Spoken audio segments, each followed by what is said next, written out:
just kind of offset some of the costs.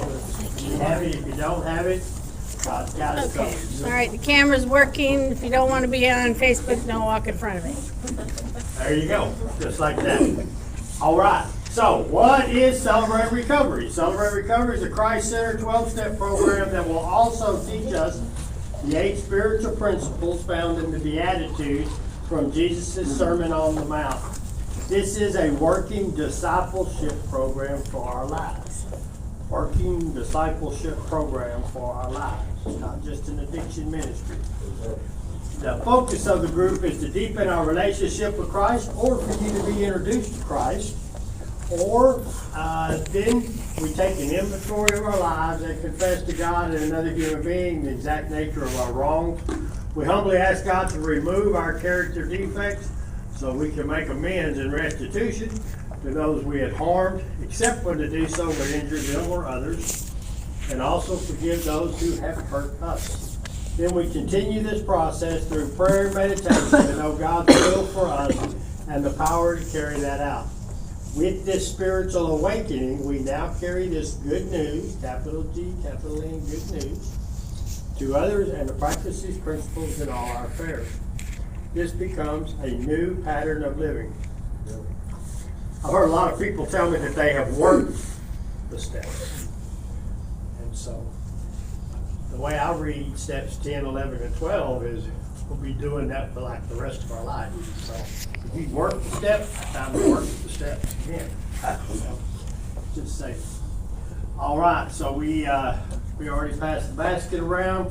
So I've had everybody pick up a brochure because it will have all the steps and the principles and all of the biblical comparisons and all of that stuff that we usually spend time talking about.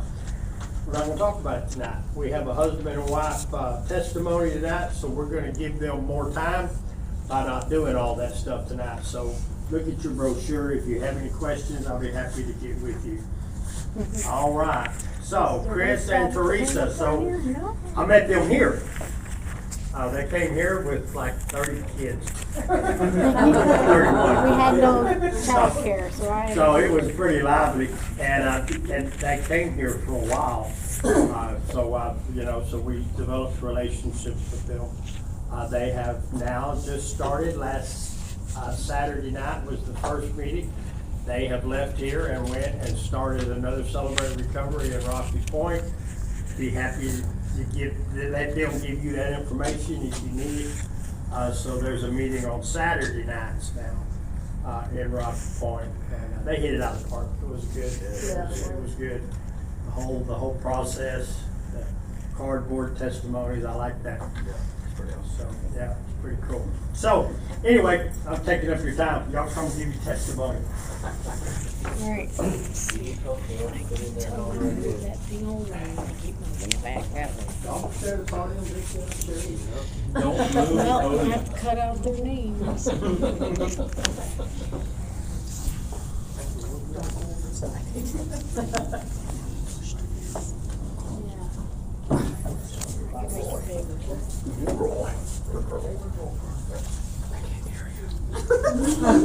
Alright, my name is Chris. I'm a grateful believer in Jesus Christ. I'm in recovery from my alcoholism and my addiction. Hey. Hey, Chris. Hi, Chris. Are you nervous? I'm going to start with scripture because I like doing that. What's her name? What's your name, ma'am? I'm Theresa, Hi, Theresa. and It's on I'm the in board. recovery for low self-worth, depression, and I'm a grateful believer in Jesus Christ. Teresa. Ecclesiastes 4:9 says, 2 are better than one because they had a good return for their labors. And there was a lot of times where I had a lot of labor to do and I fell short. So, my mother is an alcoholic and she has been in recovery for about 13 years. And 3 years into her recovery is when I finally realized it's time for me to do something. So, when I was 3, she and my dad divorced shortly thereafter. About 2.5 years later, my dad had met another woman, and my brother was about 2 at the time.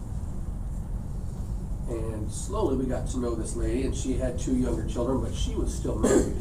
And didn't stop my dad, and slowly she pulled away from her husband at the time, and then she and my dad moved in, and we had this new family thing going on. We were playing house for a little while, and then my dad decided to take my mother back to court, and I was about 6, and I got to go my first time on the stand and testify against the man that I got to hear many, many times beat my mom, and her yell for help, and then he'd come in, and, well, he'd yell back. He made sure that we didn't get up, we didn't go grab a phone, or we didn't do anything of the sort. But the reason I did testify against him is because he also kind of laid into my little brother pretty bad.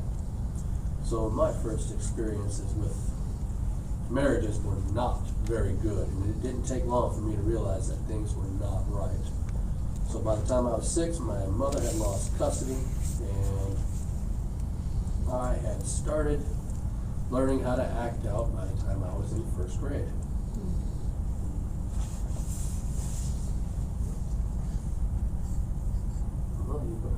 Oh. Okay, so once again, I'm Theresa. Hi, Theresa. So I grew up an only child of a single mom, but I had a very small family and we were really close-knit.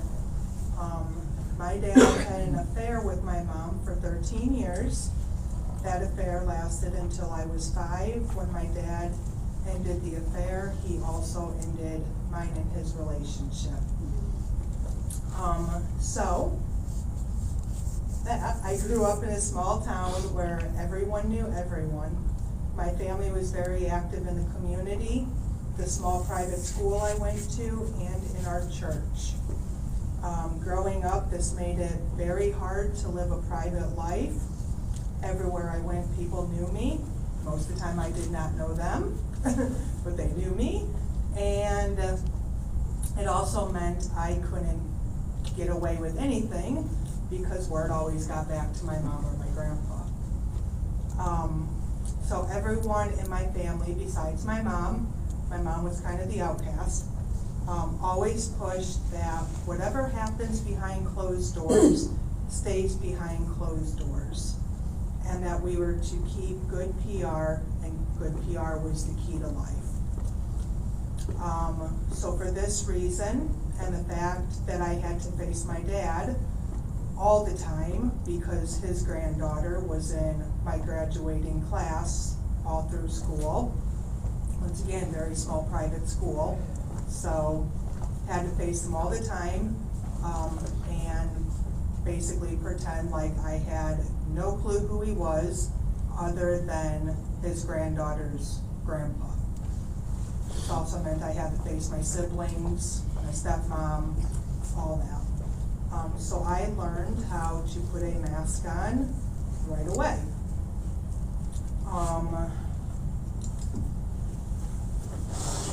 So this was the time that I really started feeling like I wasn't good enough. When I was 3, I remember being at church with my mom. We used to go to church as a family. And I remember being at church, and I heard God very clearly call me into ministry. This will play a big part later on in life. However, I was raised Catholic, so I was nicely told that women could not be priests, and they left it at that. But I insisted that I knew exactly what God called me to do. But I was 3 and nobody listens to children, you know, when they're 3. So at the age of 5, after growing closer to our principal, who was a nun, she took me under wing after my dad kind of walked out.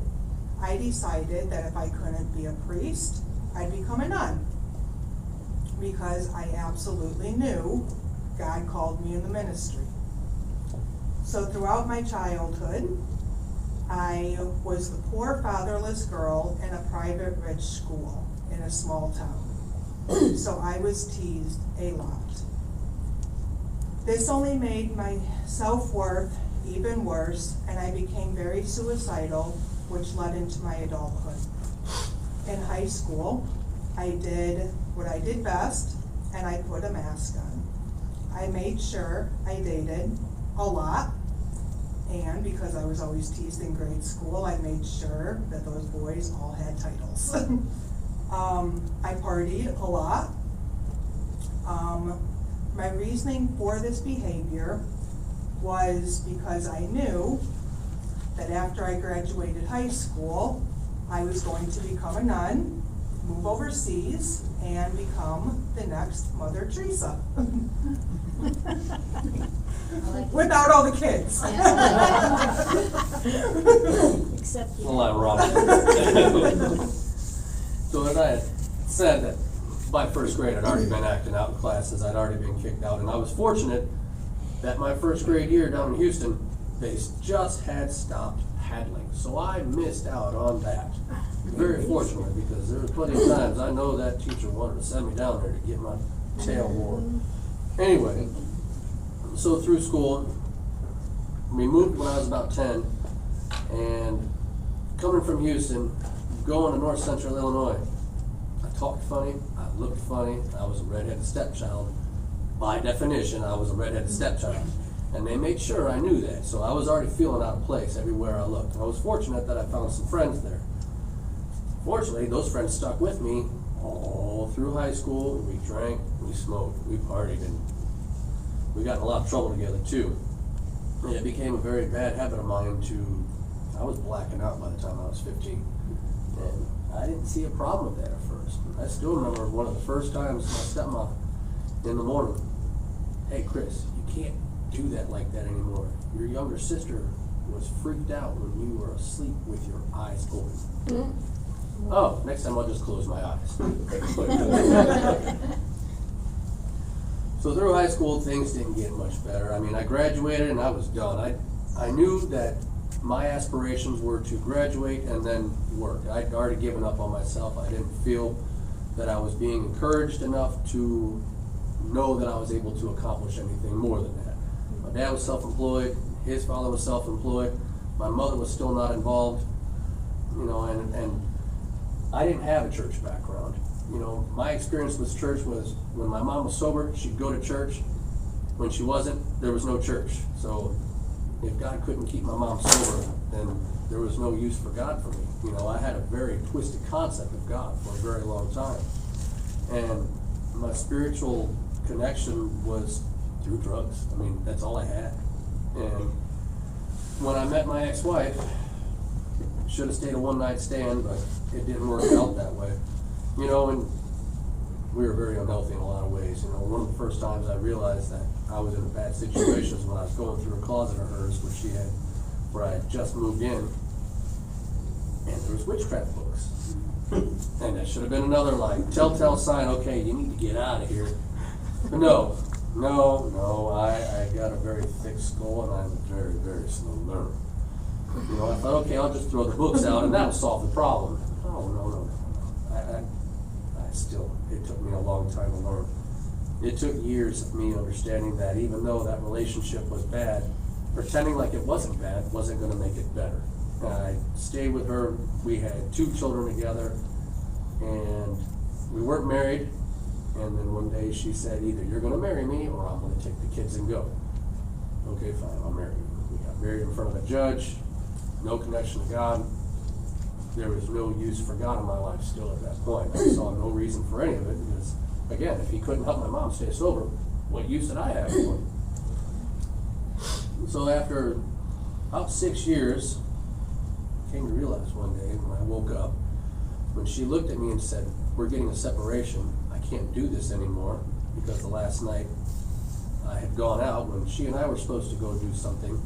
I said, you know what, I'm just going to go hang out with my friends, you stay here. And then I had to stop and actually assess the situation that my addictions and my addictive behavior had become my God. And it was then that my head finally popped out of my rear end. My AA sponsor said that moment when you heard that loud pop, that's when your head popped out of your rear end. I was like, oh, hey, that was that moment. So through that realization, I knew I had to do something differently. So that was my last drunk that night. That was the last time I smoked pot, was that night beforehand. And that following week, on a Friday night, I went to celebrate recovery. On Saturday morning, I went to my first AA meeting. And Sunday morning, I'd gone to my first church service voluntarily, not on a holiday. That was the beginning of something new. And I have, by the grace of God, not had a drink or smoked or any other drugs since then. I did smoke cigarettes for about 5 months, well, an electronic cigarette, and then one day my AA sponsor said, you know you're still smoking, right? It might be a different form, but you're still smoking. And I said, oh, crap. And that was it for that, too. So I was very fortunate that I had a man that cared enough about me, more than I cared about myself, to tell me right from wrong and to rear me like my dad had never done, or at least I didn't think he had done, like my mom couldn't do, and like my stepmom tried to do, but I was too defiant to allow her to do so. So for the first 10 months at the end of my marriage, I watched what was left of that just kind of unravel, but in the meantime, I was finding a one true God that actually cared about me. I was finding a God that I could work with, a God that I could understand, a God that I could love, that I believed actually truly loved me and cared about me more than anybody else had ever done for me before. Started working the steps. I got divorced about 10 months into my sobriety. Another 2 months later, lost my job after 8 years. And I knew the only thing left was to continue to trust God, because I was able to still go through all of that, experience pain, experience loss, experience divorce, and what the heck am I going to do now that I don't have my job? I had a house payment still. All I had left was him to hold on to. I was fortunate enough that somebody in the program, actually the first man that shared his story with me, the one that said, hey, look, check this out, there's something different, there's something better, had a side gig that he was like, I need help with this, I'll pay you cash. So that helped me sustain, and I was barely making mortgage payments, but I was still falling behind on other stuff. And shortly thereafter, my mother needed a liver transplant, and my stepfather at the time was not capable of helping her, driving with her to and from Chicago, because it was about an hour and a half, 2 hour ride, depending on the time of day. And so I said, okay, fine, I'll be the primary caregiver while she went through this process of getting a liver transplant. I said, my mom was an alcoholic. She had cirrhosis, she had hepatitis B, and Hep C. Sorry, wrong hepatitis. But either way, it was still killing her, and she was still fortunate enough to get a new liver, and she had another chance at life. So through that process, I really learned that I am thankful that I got out when I did, because I saw what could have happened and how bad it could have gotten, and I'd already experienced all the pain that it could have led to had I neglected my body, neglected myself, neglected what I knew was right from wrong. And then a week after she had gotten the transplant, a friend of mine said, hey, I got a job offer for you. Okay. Cash job I could still hold on to for a little while because I had to take a part-time job, but that was the beginning of a new career for me. I went from the sanitation side of things into the agriculture side, which is the food side. So I went from one end to the other. Thank God I was done being on the crappy side of everything. So with that,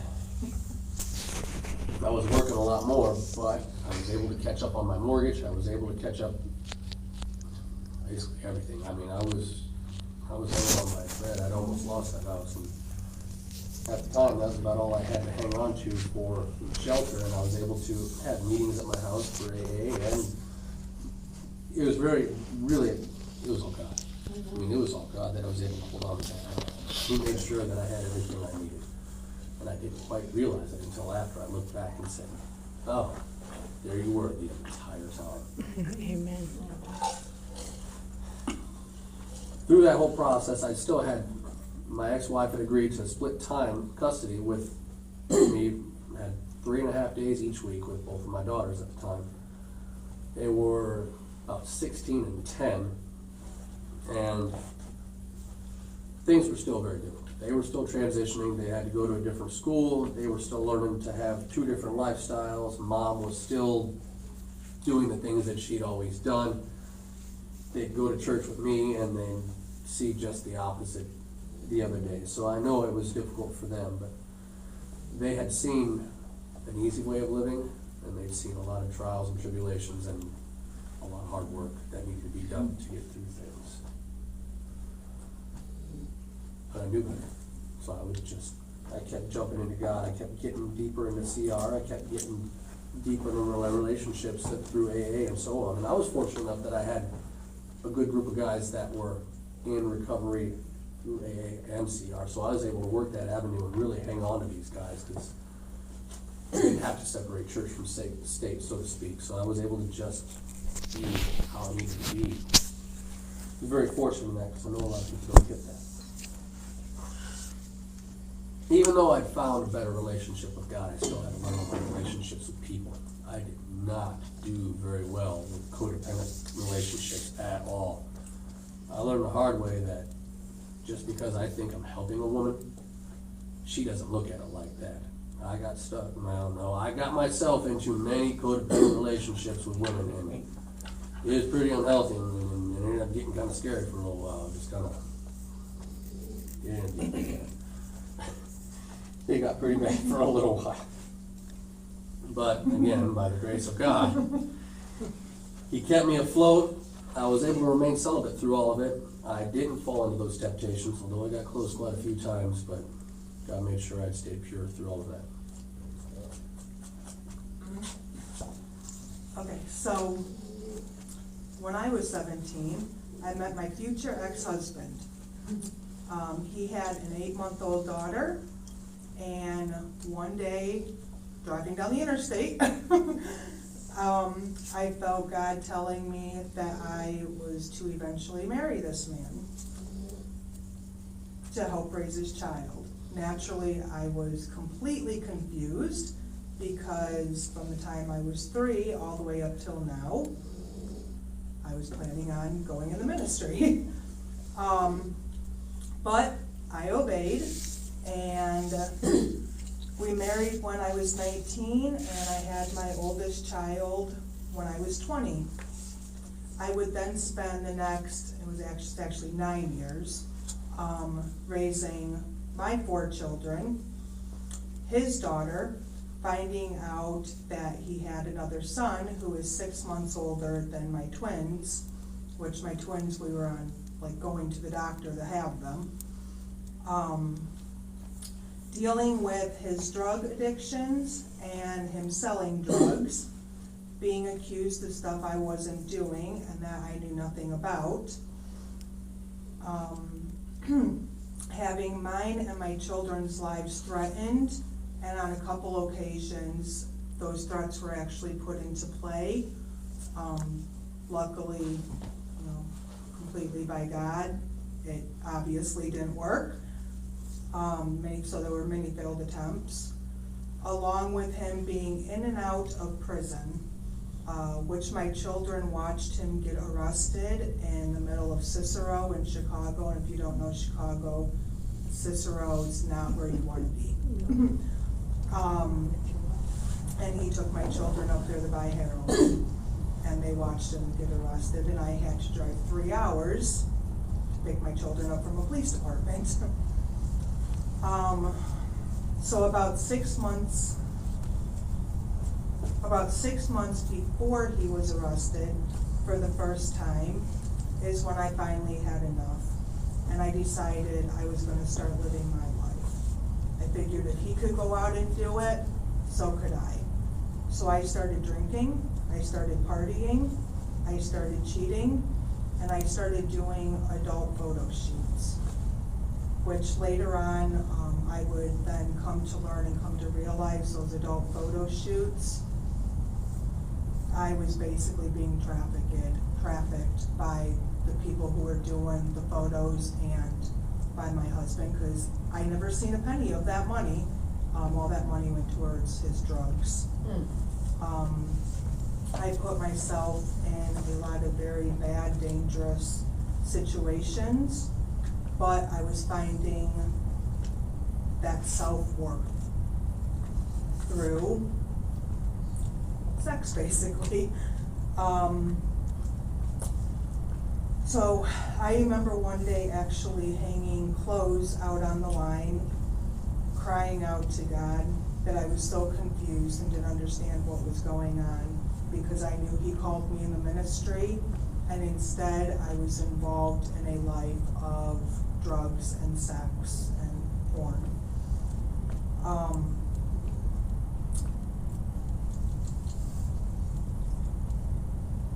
Okay, so shortly after that, I began seeing a doctor because my depression was out of control.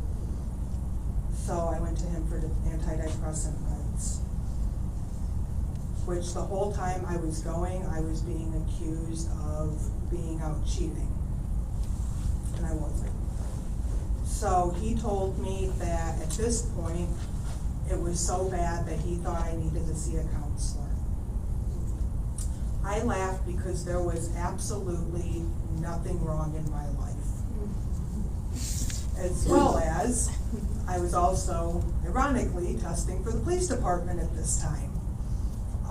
And the police departments in Illinois look up all that information if you're seeing counselors and all that. So I did not want that on my record. But to get him off my back, I agreed to check out a CR that I knew was being held at my stepdaughter's mom's church. Her mom at the time was a CR leader, so I figured I could get the doctor off my back, get the antidepressant meds, and see how crazy stepdaughter's mom was. It was a win-win situation, for me at least. But I knew that I absolutely did not need help because my life was great. Yeah. No denial there. Yeah. Yep.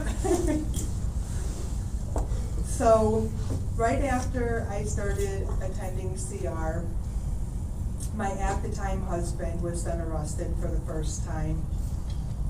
That's when, right after he was arrested, the police station literally showed up at my door a couple hours later, informing me that they did have a job for me on the department, but with him being arrested that morning for drugs and theft, they could not offer me the job. And then they kind of gave me an ultimatum, like you either stay with them and you can kind of go down with them, or you can leave. So that was, I packed my kids up, and when I say packed, I mean I literally took a garbage bag, threw clothes in the car. One of my friends who lived on the outskirts of Chicago came down and got us. I left with 4 kids, a garbage bag of clothes, no money, no financial help, like no EBT, no state help, no vehicle, no place to live, and started new. So while being at CR, I still didn't admit I had a problem. But I found people that quickly became family. A year into me being there, and after completing a step study,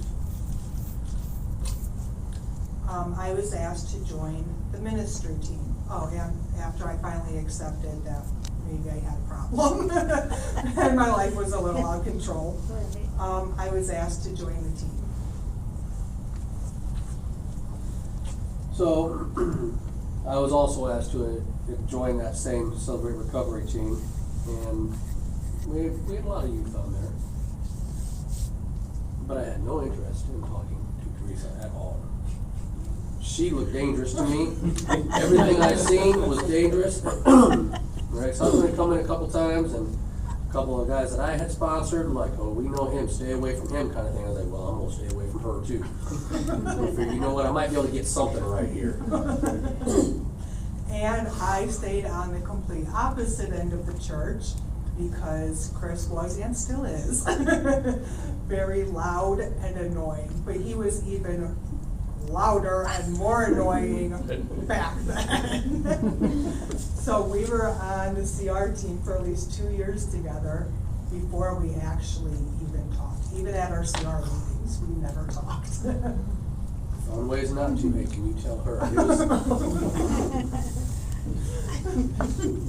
There was an invisible wall there. We weren't mean to each other, but we just had our reservations.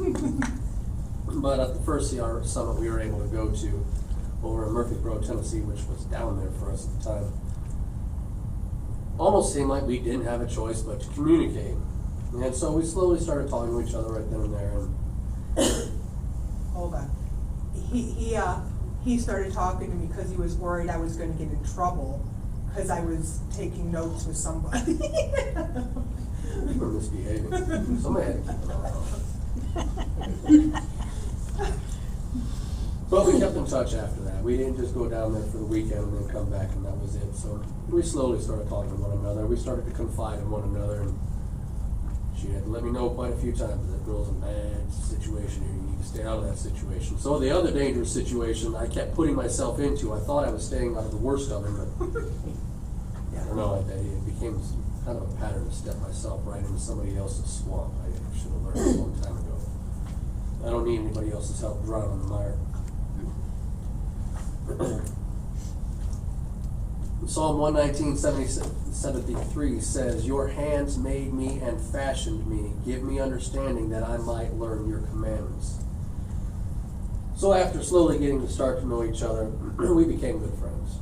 You know, we had I thought, about as healthy of a relationship as I've ever had with a woman, and we were able to confide in one another, and we were able to do ministry together, and we actually were able to go on to another Celebrate Recovery summit together before we had gotten married. But her living situation to me seemed very questionable.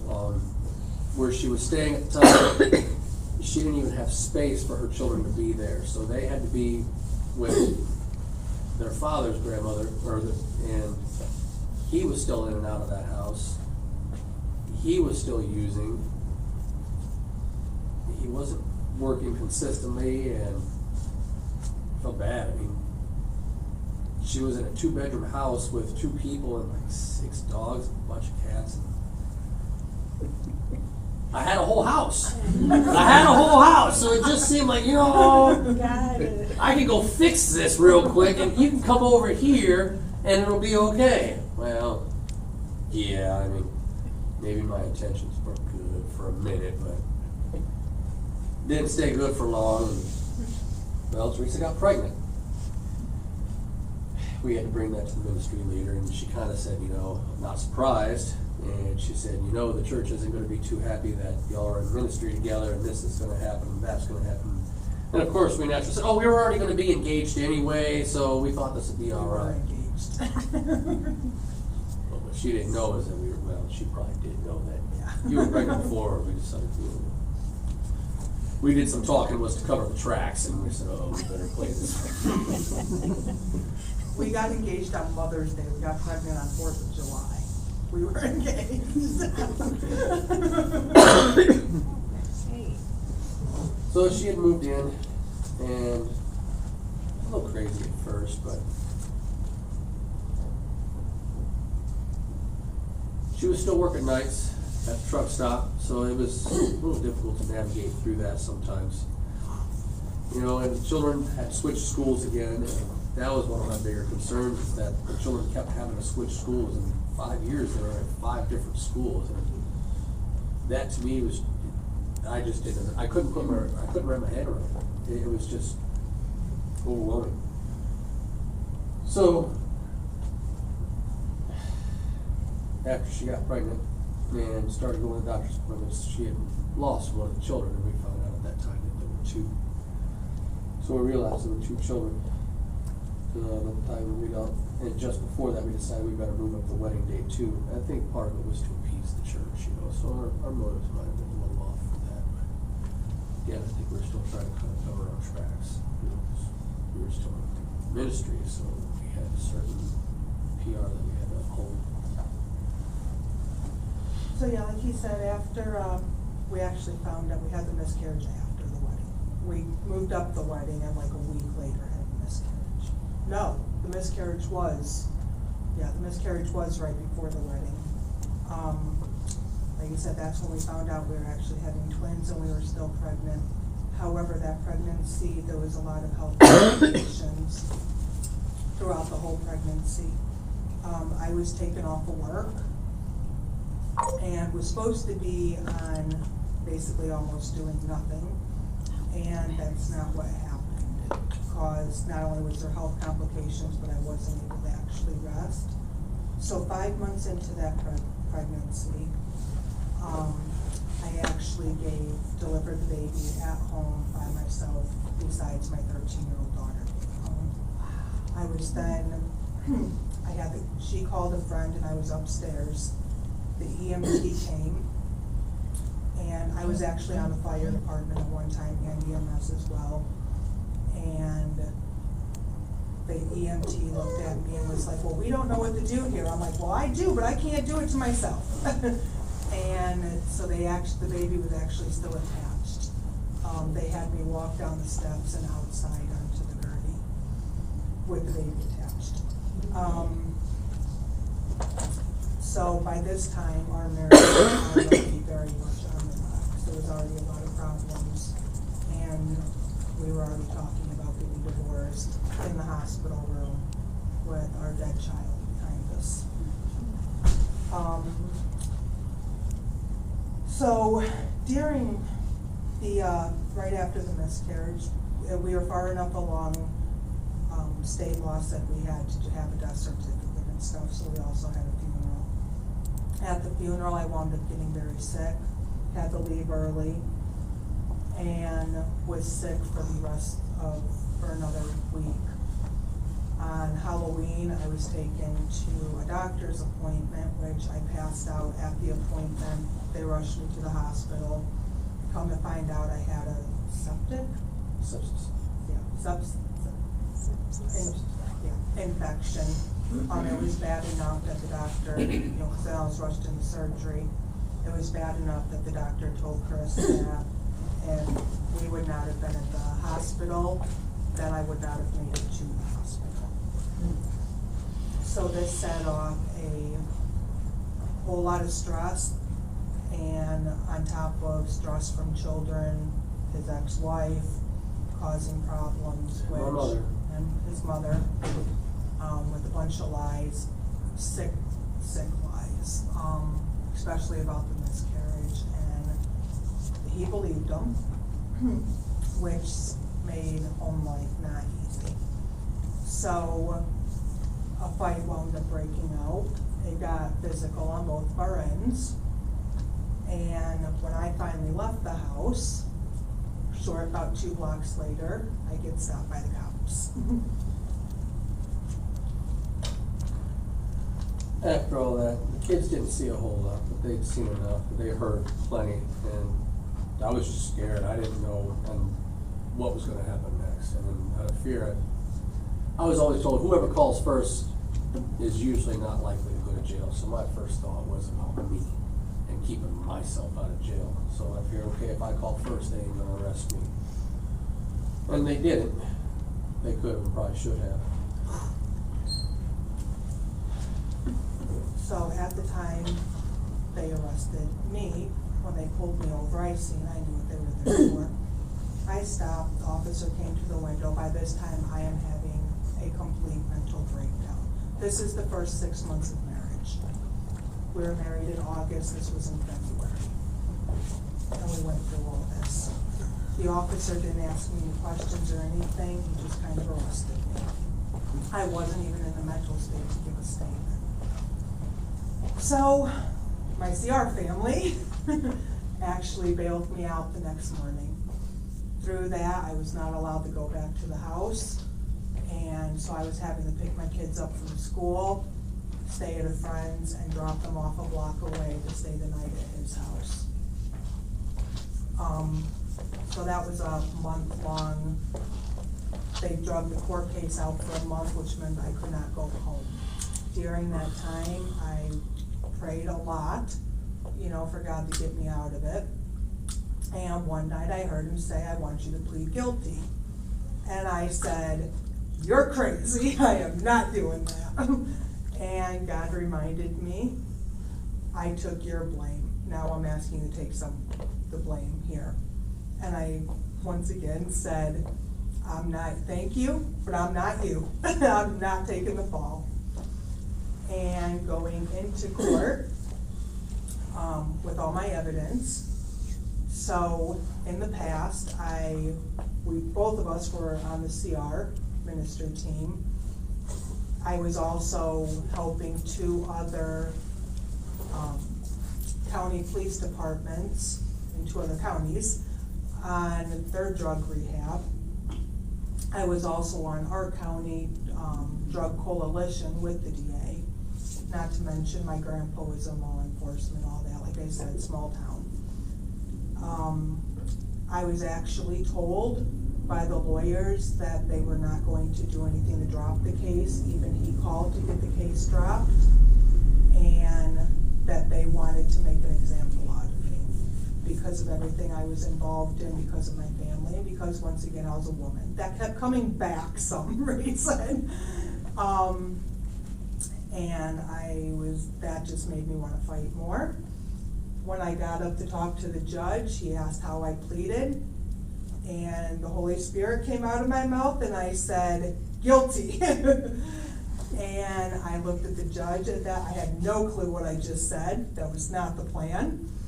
And I looked at the judge, and I promised the judge and the lawyers that I was going to use it to help other women who have gone through stuff. Then literally right after we started, I was court ordered to do counseling. But we started marriage counseling, individual counseling. I had to. We had our CR group, and we did pastoral counseling as well. We spent a lot of time and money to fix our marriage. Well, she and I were separated, and I've been also seeking God in different ways and more intently. The biggest revelation I got out of the whole thing was that as much as I had always held my daughters to a high standard and a high priority in my life, speaking to a pastor friend of mine, he flat out told me, Chris, it doesn't work like that. He said, you know God comes first. And I said, yes. After God, your wife comes. And I said, what? He said, yes. That's how it's lined up. You need to fix this on your end, because I know you love your daughters, but you love your wife first. With that, I knew that I don't know what to do again. So as we sought counseling, I had to see, I went for anger, and that was a new thing for me. Never knew I had that much anger. And slowly and surely, God said, all right, I got something for you. And I got a job offer out here.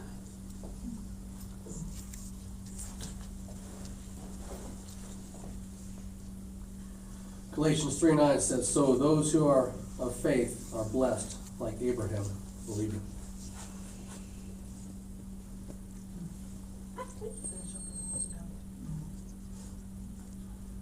So we got down here, stayed in an RV for about 6 months.